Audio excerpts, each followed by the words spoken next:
Hello everyone, this is Coach TurtleKing and welcome back to my two-part mini-series on adapting quickly using the power of archetypes. If you haven't seen part 1, please do so first, since I'm going to be going over concepts that build upon the strategies mentioned in the first video. Without further ado, let's continue. I'm going to make you identify playstyles from tournament footage again, but this one's going to be a little trickier than the last one. There may be some mixtures of archetypes, or even some I haven't even talked about yet. So look at the footage now. Remember that we talked about the aggressive player who picks offensive options more often than not, and the defensive one who holds back? Try to see which one best fits my opponent here. Could it be that maybe they're also looking for a specific option? Now look at this footage from the same set but a later game. How did their style change now that they're on the back foot? Look at how they approach neutral and how I'm also approaching neutral. Are we committing, or what options are we going for?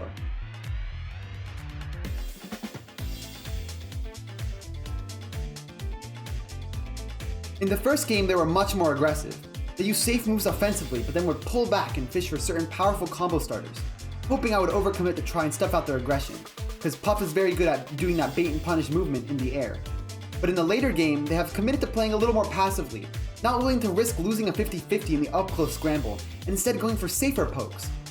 I would still categorize this player as an aggressive player overall, but I also know that whether they're playing more defensive or aggressive, backer seems like the option they primarily want, especially to close a stock. So how can I categorize a player who's always looking for specific options? The third archetype will be players who I can only label as fishers. Fishing is the act of searching for a specific opening or labbed combo in order to execute a well-practiced win condition. Players of characters with absurdly powerful kill confirms such as Steve, Mega Man, even Wii Fit Trainer, will sometimes fish for their win condition at some point or another. The best counterplay to this is finding out what they're fishing for. Once you do, you then need to just not put yourself in any situation where your opponent could ever hit what they're looking for. Even if you don't quite understand what the execution or counterplay of their combo is, such as, let's say, a Mega Man Z-Drop Metal Blade combo, you should quickly figure out how the uncomfortable situation starts and just avoid being sucked into it. Don't let yourself panic and get hit by stuff like Wii Fit Nair 1 up smash. If she's jumping at you with deep breathing, get out of there or hold your shield up. Your goal is to break up these people's flowcharts and deny those specific win conditions. Players who commit to heavy bait and punish playstyles can also very easily fall under this category. I previously mentioned that I label them as campers, the bait and punish playstyle, but if I notice that they're trying to bait me into a mistake so that they can land their favorite punish, I'll probably mentally move them into this category instead. It's okay to have overlap between your stereotypes, but just make sure your counterplay remains strong against both kinds of players. The final archetype I'm going to talk about is the random players. If your opponent seemingly just goes for random kill moves, your job is to just let them whiff. Don't commit near them. Just be wary when you're in places where they might suddenly try to take a chance to wipe your stock. With punishing random players forces them to create a game plan or lose trying. You can also see random players as fishing players who are just fishing for a sudden large hit instead of a practice combo starter.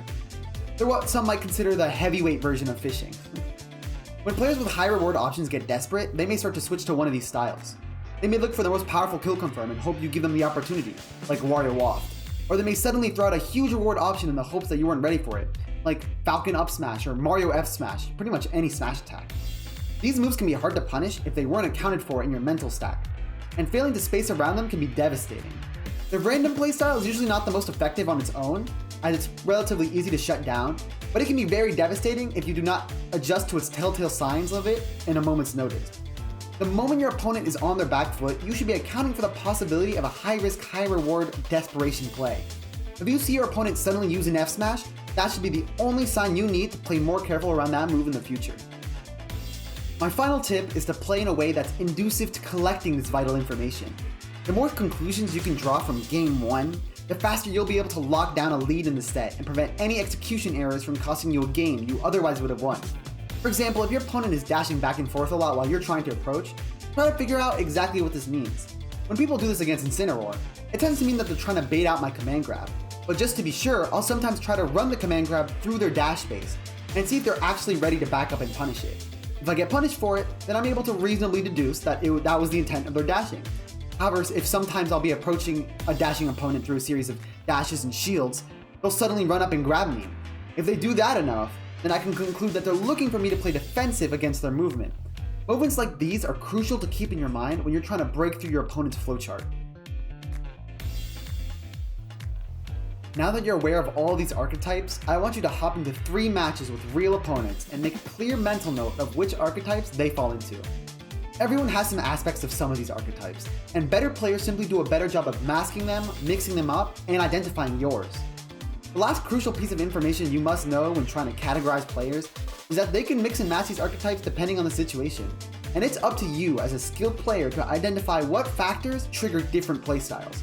For example, many players will be extremely aggressive at low percents or in mid-stage, but the second they're cornered, at the ledge, or threatened by kill moves, they'll pick a defensive option instead.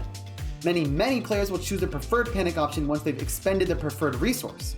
So make a note of whether panic manifests into attacks, dodges, or a calm jump away. Play these 3 matches against the real opponents, and make a note of what archetypes these players follow, and if you really want to challenge, identify what situations cause them to demonstrate said archetypes, with common situations being the aforementioned high percent, being at ledge, or maybe after hitting your shield. Take a note of how they change their playstyle in these situations. Well, I really hope the unveiling of the inner workings of my mind will help you in winning tournament sets.